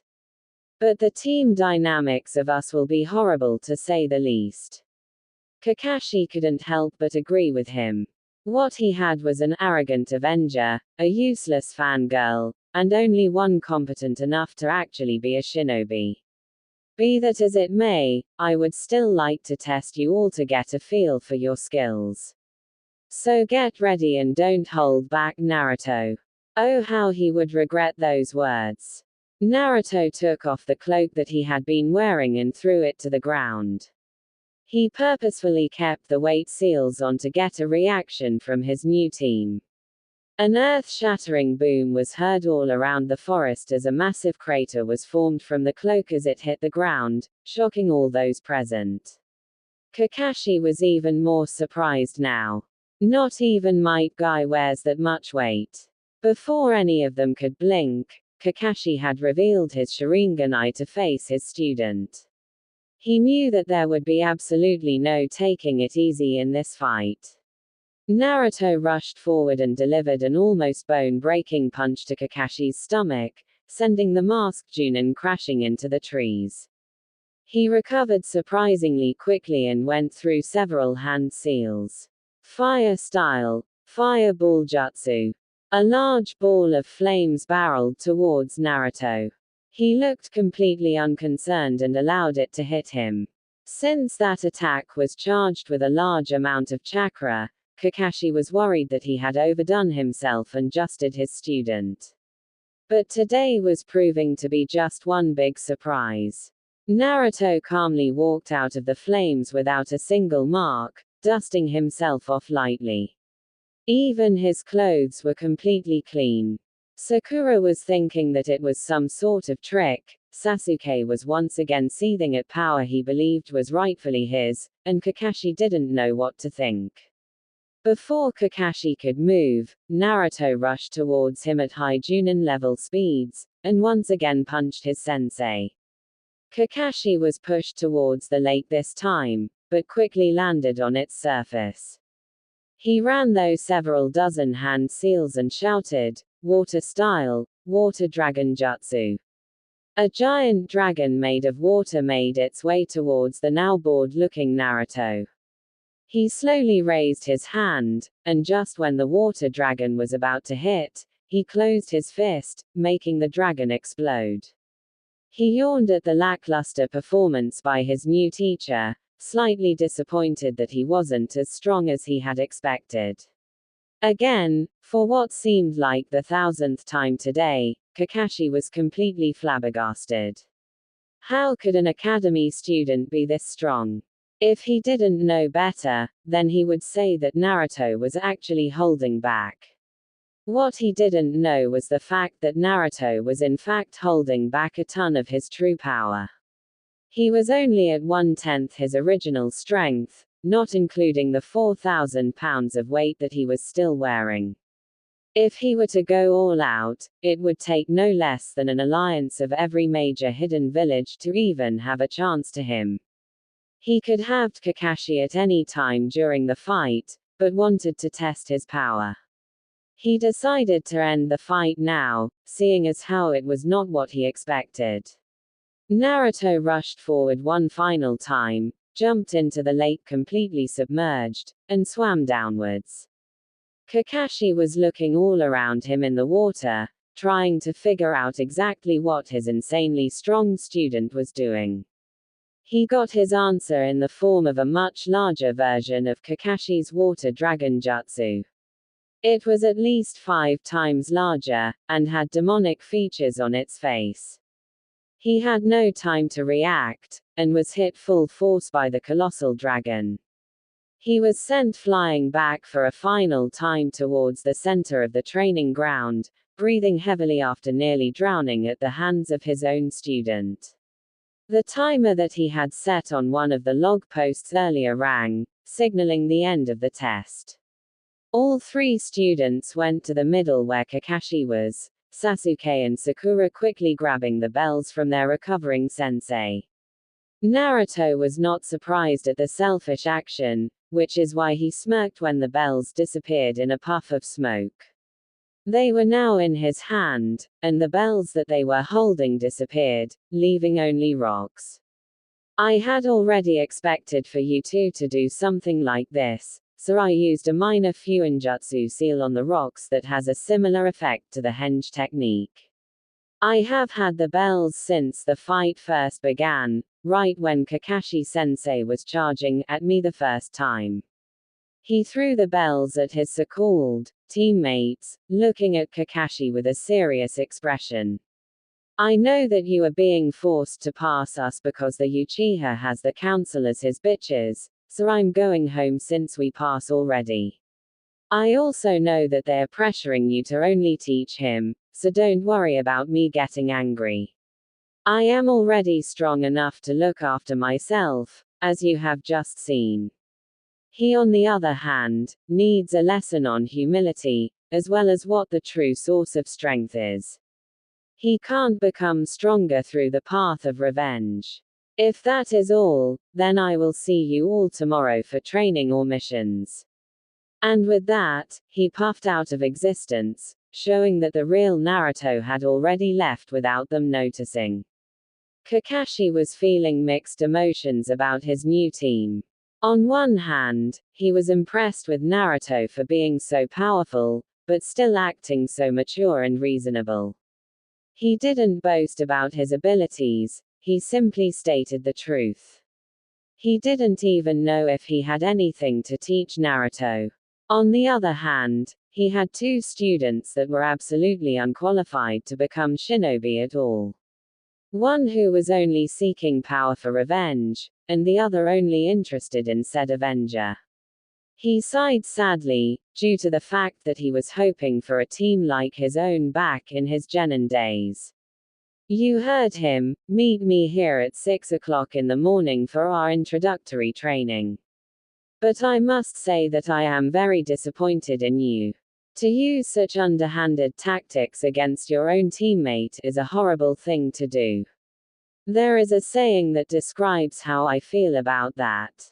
Those who do not listen to orders are trash, but those who abandon their comrades are worse than trash. Right now, both of you are worse than trash. Without another word, he puffed out of sight to report passing this team, if you could call it that. Kakashi arrived at the tower in the middle of the room with all of the other Junin sensei just a few minutes later. Yo, sorry I'm late, an old lady asked me to. He never got to finish as the Hokage had already started speaking, impatient at having to wait for the man. I don't care about your excuses, Kakashi. Now that we are all in attendance, we will start with seeing which teams have passed this year. Teams 1 to 6 have failed. Team 7 passes. Many of the Junin were looking at him incredulously, seeing as how he failed the previous 7 genin teams that were sent to him. Team 8 passes. Team 10 has passed. This was certainly not a shock, seeing as how they are the second generation of one of the most feared team combinations in Konoha's history, the Ino-Shika-Cho formation. Alright then, Team Junin, give your report of each team's strengths and weaknesses. Team 10 is a well-balanced combination, just like their fathers. Choji is very strong, and has high reserves for his age, but needs to work on his speed. Shikamaru is a genius, but lazy just like his father, and would make an excellent tactician if he would take everything seriously. Ino, well, is a fangirl. I will have to break her of that unnecessary and shameful trait. At least she has stopped dieting, and claimed she will take training more seriously. Team 8 will make the perfect tracking and reconnaissance team. Shino is a quick thinker who is logical in all of his assumptions, just like all Harem, but needs to open up more if he is to gain the trust of his teammates. Kiba is extremely quick for his age due to Inuzuka techniques needing a greater speed, but is brash, and needs to learn to analyze battle situations more clearly. Hinata was a shocker for me. She is no longer shy like she was in the academy, and takes her training completely seriously as her top priority. Her taijutsu skills are excellent, and her mastery over the Hyuga techniques has risen farther in the past 2 months than what even their elders thought possible. All in all, it has the potential to be a great team. Team 7 was completely different than what I expected. Naruto was the only reason that they passed at all. He fought me as an equal while I was using the Sharingan. I used several B-rank jutsu, and he took them head-on with no problems. He effectively used them as a distraction and ran towards me at high Junin level speeds to deliver punches that were on par with Tsunade Senju, after he had taken off weights heavier than the ones that Guy wears. He defeated me in combat with a water dragon jutsu the size of this tower, and he wasn't even winded. The other Junin were in shock at what they were hearing. To hear one of their most powerful ninja were defeated was a little more than frightening. Kakashi continued with a darker tone. Then there were the other two. Those two don't deserve to be in the shinobi program at all. While I was down, they rushed at me and took the 2 bells for themselves, not doing any of the work. It's a good thing that Naruto had already grabbed the bells at the start of our fight. All they were holding were 2 rocks with fuinjutsu seals applied to them to make them seem like bells. Naruto proceeded to give them each a bell, along with stating the purpose of the test. All in all, he is the only one that deserves to pass. Even the 3rd Hokage had to keep his rage in check at the behavior of the 2. He was going to have a long chat with them should they ever try anything like that again. Very well, you may all go. I will file the necessary paperwork for the new teams in circulation. You may begin taking missions tomorrow afternoon if you wish. They all quickly dispersed in puffs of smoke or leaves, leaving the poor old man to the misery of paperwork. He spoke to himself in a solemn manner. I wonder exactly what you are hiding from me, Naruto. Hopefully you will tell me when you feel the time is right. If only he had known about the boy's true plan, he might have been able to prevent it from happening. For the past month, Naruto had sent shadow clones to all of his team meetings. He saw no point in wasting his time with them when he could be planning for his future goals. In this time, he had sent at least 10 blood clones under his advanced henge out of the village. Their purpose? To go out into the world to retrieve certain objects that he discovered while filing the vast amounts of information he had obtained. These things were very special in all senses. They would allow him to accomplish his plans of ridding this corrupted world of many more impure souls. Danzo had been dealt with the previous week, and no one knows where he is. Well, no one but him, of course. He smiled evilly at the thought of just what had happened. Flashback. Naruto was walking through one of the various training grounds that littered the village. He turned around a corner when he spotted a peculiar anbu with the symbol, NE, located on his mask. He went through a series of hand seals, which Naruto memorized, and the tree he had been facing suddenly split open. He quickly hurried inside and closed the entrance, not giving Naruto a chance to go through and see what was in there himself. Naruto quickly walked to the same tree, and went through the same seals as the strange man did.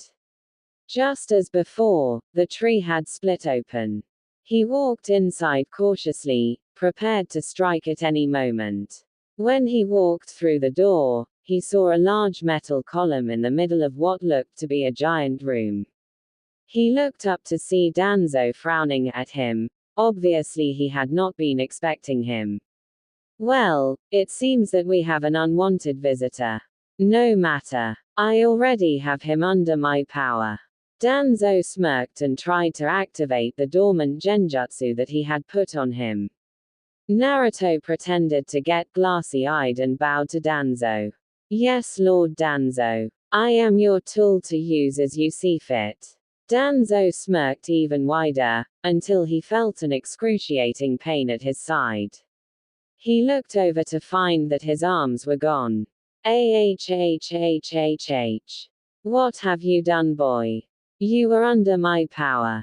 Yeah, right, you old fart.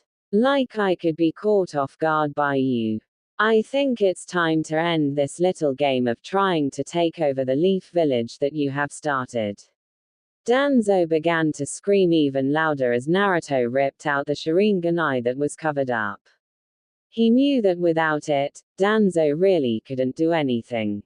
Naruto quickly and without the use of hand seals burned him to a crisp with a large flame dragon. The root shinobi, who were dealing with Naruto's clones at the time, froze at the sight of their now deceased leader, allowing the clones to most of them. Just to be sure that none could escape, Naruto unleashed all of his intent upon the base, but made sure only those in the base could feel it. To everyone in the base, it felt as if there was a giant stomping down on their chests. They were rendered immobile by the excruciating pain brought on by the overwhelming pressure. He then made 1,000 clones to run along the entire base to gather any useful materials that he could use. What he found didn't shock him that much, considering he had known for quite some time just how sick and twisted Danzo was. He had intended to capture many kunoichi while out on higher-ranked missions, and use them for breeding the new generation of root. He was sickened at just how cruel that one-eyed monster had been, and extremely glad that he was able to stop that plan before it even began. He gave the clones new orders to spread out along the base evenly to rid the village of this evil once and for all. Naruto also found some plans that were linked to Orochimaru, which detailed plans for an invasion of Konoha during the Chunin exams. He wanted to go straight to the Hokage with this, but knew he would be discovered if he didn't play it safe for now. With all of the research materials in hand, including the details of a certain curse mark, he was more than ready to leave. He hurried to the entrance of that horrible place and sealed it to ensure no one could ever find it. With a single thought to all of the clones, they exploded, destroying the entire base. Luckily for him, it was located in the farthest training ground outside of the village, so no one felt the vibrations. He smiled a true smile at the thought of a major evil being purged from the world on that day. End flashback. Anyway, back to the present. He was currently walking towards the Hokage Tower for the team's first C-ranked mission. He knew that his teammates were at the breaking points of their annoyance with the lousy D ranks, so one of them would likely beg for a better mission. He would have to leave personally so that he could see the world with his own two eyes, and needed to map out several places himself for certain locations for his future plans. He reached the Hokage Tower via Harem, shocking his teammates and even the Anbu hidden around the room. Hello Hokage-sama. I have come for our daily mission. Ah yes Naruto. So what would you like? We have cleaning the Inuzuka dog kennels, grocery shopping for a civilian elder, capturing the daimyo's cat. Before he could continue, a voice that could make even a tailed beast wince at the volume and shrillness spoke up. No. I've had enough of these stupid missions. They're completely useless, so give us something better. To say that the rest of the room was shocked was an understatement. Naruto was equally shocked. He had suspected that they would just get on their knees and beg for a higher-ranked mission. She had just demanded something from the leader of their village. Some of the Anbu tensed, and were prepared to for her insults. Luckily for her, before they could make their move, Naruto already had his blade at her throat. You may ask why this is lucky. The answer is that those Anbu were going to her without the signal from the Hokage, which was their right. It is the code to allow insult to their Hokage be punishable by death without his express consent, so in stepping in, he had just saved her life. Hokage-sama, would you like me to execute her for her insolence at this time, or should she be taken to the T&I department for questionable loyalty to the village? He asked this with a hopeful voice, as time with Anko could snap her out of her fangirl ways. Or it could drive her completely insane. Either way, it was still a win-win situation for him. That won't be necessary, Naruto-san. She is still a necessary member of Team 7, so I will pardon her rude actions. This time, at least. Naruto let go of her and shoved her towards his sensei with a little more force than necessary while frowning. Now, I will get onto the issue of giving you all a more difficult mission. I believe that I will give you one, mainly as a test to see how far you all have progressed. I will expect a report of their individual performances along the course of the mission, Kakashi, and I am appointing Naruto as the secondary leader in the very unlikely event that something will happen to him. Both Sasuke and Sakura were furious about that, and were about to protest, when Naruto released some light ki on them. Well, it was light for him anyway. They on the other hand looked just about ready to pee themselves. Sakura might have had he not released it as quickly as it came.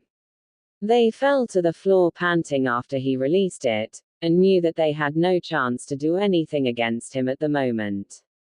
The Hokage continued, not paying attention to the panting genin on the floor. As I was saying, your mission is to escort the bridge builder Tazuna to the land of waves. It is a 2 to 4 week mission, but is C-ranked due to the only risks being bandits and wild animals. Iruka, would you send in the client Tazuna please? While Iruka walked out into the hallway to retrieve the client, Sakura was looking at her blonde-haired teammate, very afraid of what he might do to her. Her mother had wanted her to seduce the boy when she learned of his heritage, but he had shot down all of her advances more quickly than she had once done to him. Speaking of his heritage, many of the clans and civilian council members had tried to set up arranged marriages with him. For the clans that had been kind to him, he politely declined, saying that he didn't want to be in a loveless relationship, to which they accepted and respected his decision. As for the civilians that offered them, he completely ignored. That pissed them off really badly. He laughed in the face of Sakura when she offered him a marriage contract to Sakura. So Sakura was still being cold towards him because her mother told her to be. Apparently, she had told her to stay loyal only to the Uchiha since she couldn't get a contract with me. Way to go, Sakura. Listen to your mother about everything, and have absolutely no free will of your own. An old man that smelled like a brewery walked in, disrupting him from his thoughts. So these brats are supposed to protect a super bridge builder like me. The blonde kid is the only one that looks like he can handle himself. The girl looks like she would run at the first sign of trouble, and the kid with the duck-ass hairdo over there looks like he's going to start cutting himself at any second. Sakura tried to lunge at the man, but Kakashi held her back. Sasuke was seething that someone would show him disrespect. Naruto was chuckling at the old man's comment, and decided to ease his worries since Kakashi was busy. Don't worry, old man. Kakashi-sensei here is a Junin, and I will make sure that no harm comes to you no matter what. That did seem to ease the old man's fears slightly, but he was still tense, something both Kakashi and Naruto picked up on. All right then, I'll trust you on that, kid. Meet me at the gate in 3 hours. The sooner we leave, the sooner I can get home. They were dismissed to gather the necessary materials for a long mission away from home. Naruto just went to the training grounds to practice a new move he had created. It was a move that combined his lava and steel release with his earth-style jutsu and chakra chain's bloodline, which he discovered on accident when trying to use yin-yang release. He created a wide chasm using his earth jutsu, created a huge steel cage laced with chakra around the pit that prevented the use of jutsu or wall walking, and finished it off by quickly filling the pit with lava that also produced a highly toxic gas. He simply called the move, Chasm of the Damned, a very fitting name for such a large-scale destructive jutsu. It would be perfect for quickly taking care of bandit camps after any valuables and hostages were removed. He finished up perfecting the technique and left for the gate 2 hours later. He took the rooftops to avoid the stupid civilians up to him. He didn't have to worry about packing, seeing as he already had everything on storage seals placed on his arms and legs. If there was one thing he had wrong about Sasuke, it was that fangirls really don't deserve to be acknowledged in any way. For once, he was slightly sympathetic of him having to go through dealing with the stalkers. For once, they had common ground on something. It had taken the rest of the team another hour to get there, and they were already walking along with Tazuna. What are you doing, idiot? Why aren't you packed properly? We're going to be gone for a month, and you don't even have anything. It would seem that being a fangirl destroyed brain cells as well. He nearly'd her twice, and she didn't even show concern about him doing it again. What a moron, he thought tiredly. He calmly spoke back, completely ignoring her harsh tone. Haruno-san, all of my materials for this trip are located in my storage seals on my arms. I don't know about you, but I don't want a bulky bag to get in my way if we are forced to fight. You on the other hand don't seem to mind. Oh well. If you die, then it's not my fault. You should have just focused more on basic training. The carefree way that he spoke was unnerving to all those present, even to the Chunin gate guards and Kakashi. He spoke as if a fly were being squashed, not a comrade dying. Then again, Kakashi had noticed he completely gave up on teamwork with them due to absolutely no effort on their part, and he really couldn't blame him. He tried to make them do team-building exercises to improve on it, but Naruto was the only one who ever participated with him. Sasuke would say that he was too good to work with anyone else, and Sakura would just ignore him to stare at the Uchiha. It wasn't a total waste though. Kakashi and Naruto had gotten used to each other's fighting styles, and had even created a few combination moves. Kakashi's Sharingan would cast Genjutsu on the opponent, while Naruto was busy distracting them with a barrage of elemental ninjutsu. They would then both move in for the after they were in the Genjutsu. All in all, it was a simple, yet effective strategy. The group left the village gates to start their mission at a slow pace. They could have moved faster, but both Tazuna and Sakura were completely against being carried through the trees on the backs of Naruto's clones. They continued to walk, and were all relatively quiet. Both Naruto quickly looked at each other when they saw a puddle ahead in the road, knowing that it was a genjutsu. They continued to walk past the puddle, trying to act like they didn't notice the blatantly obvious disguise. It hadn't rained in weeks in the area, but there were 2 big puddles in the road. It was so sad that neither of the other 2 genin could spot something so simple. All of a sudden, a spiked chain pops up out of the puddle and wrapped itself around Kakashi. The 2 figures who also rose up pulled on the chain, effectively turning him into a pile of flesh. Sakura screamed, Sasuke froze up immediately, and Naruto was bored out of his mind and disappointed. He recognized the 2 from the bingo book. They were the Demon Brothers, missing nin from the Hidden Mist Village. They were only C-rank chunins though, so they were not much of a threat to him. While the other 2 were just standing around, he created an earth barrier around Tazuna and made 20 clones. They all charged at the surprised chunin, fighting with many different styles. They were quickly taken down due to the superior numbers, so he tied them up using his own chakra chains. You can come down now, Kakashi-sensei. I know that you're there. That was very well done, Naruto. I just wanted to see how you would all act in that kind of situation. You protected the client and defeated the enemy at the same time.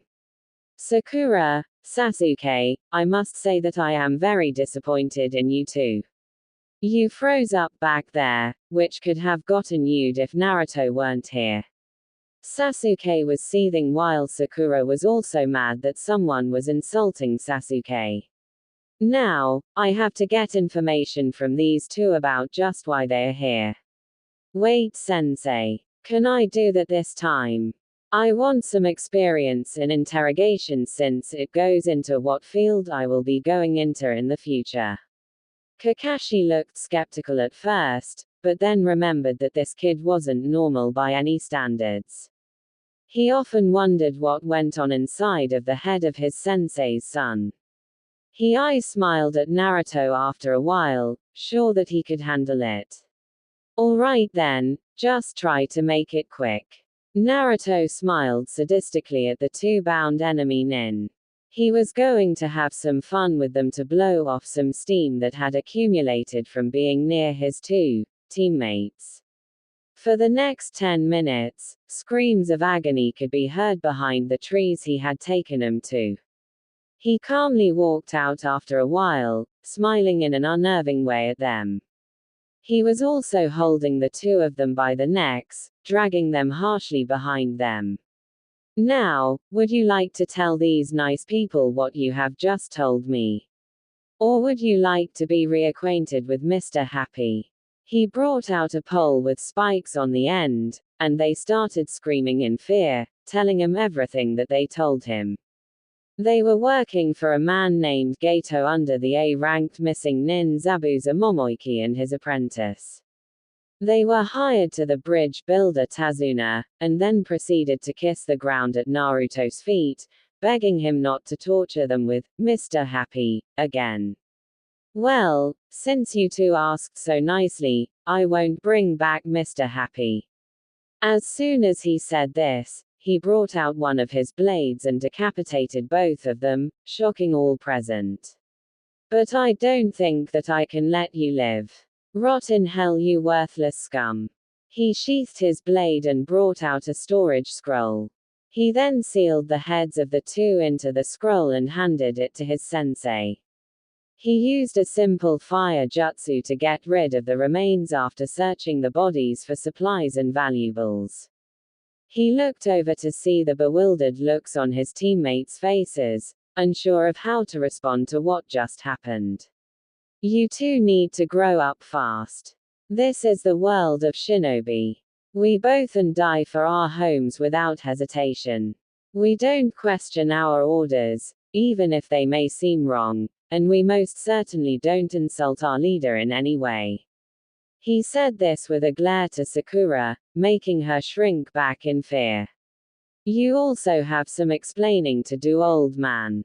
This was a simple C-ranked mission, and any other genin team would have beamed. Tazuna sighed in defeat, knowing that the boy was right. He told them all about how Gato was financially and physicallying the island. How they had no way to provide for themselves anymore, and that the bridge will help bring more revenue back to the deprived town. Now, Tazuna-san, this mission has been upgraded to a higher rank due to these developments. It is now an A-rank mission with the involvement of Zabuza. He is an ex-member of the Seven Swordsmen of the Hidden Mist Village, and is also a master of the silenting technique.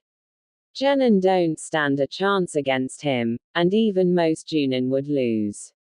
That is why we will be continuing the mission. Everyone looked at him like he was crazy. What kind of logic was he using? I know that you don't understand my reasoning, but I said normal Junin. Kakashi is supposedly the strongest, other than the Hokage, in the entire Leaf Village. I was able to defeat him on my own, so I know we will be fine. The old man was astonished that a little kid was able to beat someone who was so much more experienced than himself, and now respected the boy much more. Thank you. You have no idea how much this means to me. Knowing that my home will be safe and prosperous once more is a huge burden off my shoulders, said a now ecstatic Tazuna. Kakashi, who had remained silent throughout the conversation, decided to speak up right now. Naruto, as good as we are, there still might be some problems with us continuing on this mission. I think that it's great that you want tea.